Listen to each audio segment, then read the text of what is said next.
Sarah Marshall here from Carson Law, and I'm here with Ryan from Portage, and I like to refer to Ryan as the deal maker. Ryan, can you tell us a little bit about what you look for in a lawyer if you are referring one of your clients to a lawyer to make sure that a deal goes through? First of all, thanks for coming into our offices. And to answer your question, what we like to look for in a lawyer for any M&A deal is a lawyer that's done it before. So an actual M&A lawyer, not, we get a lot of clients that will come and say, hey, I've dealt with my Uncle Bob, he's a lawyer and he's been doing it for 20 years. And really, those are generalists. They're not M&A lawyers. And the problem we find is that when you deal with someone that's never dealt with M&A, they're learning on the go. So what they do is they'll start nitpicking any little item that's in the share purchase agreement or the LOI or any issue.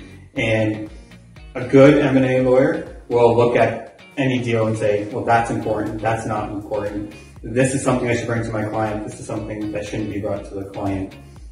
They really know how to manage the whole process with the help of us and the rest of the deal team. And so they'll just concentrate on the issues that are really important. Honestly, we've had situations where someone said, you know what, I hear you, but I still want to use Uncle Bob. Those are the deals that, yes, we still do push them through to the finish line because we'll work with them, but they get dragged on. So they can close, 3-4 months past when we would like them to close because there's someone there on the other side that's learning. Yeah, we definitely see that happen sometimes when people aren't prepared, and that's why we think that collaboration is very important throughout the process. So aside from the terms of the deal itself, which might be nitpicked one way or the other, are there any other pitfalls that you've seen? Yeah, and this is probably the one that the sellers are most concerned with, the cost.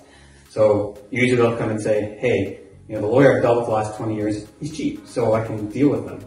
And what we find is that, yeah, the other lawyer might be a lot more expensive, but he's going to do it quicker. So, the lawyer you dealt with, he might charge, I don't know, say it's $200 an hour.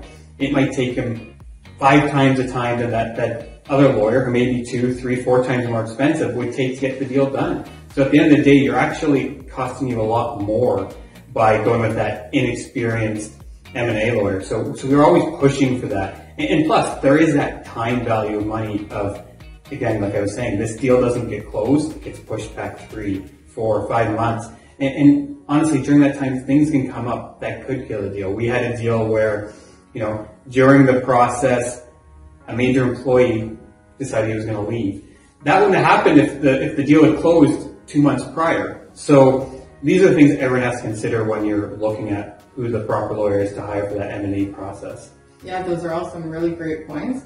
We always try to make sure that our deals go through as smoothly as possible, and we look forward to chatting with you again.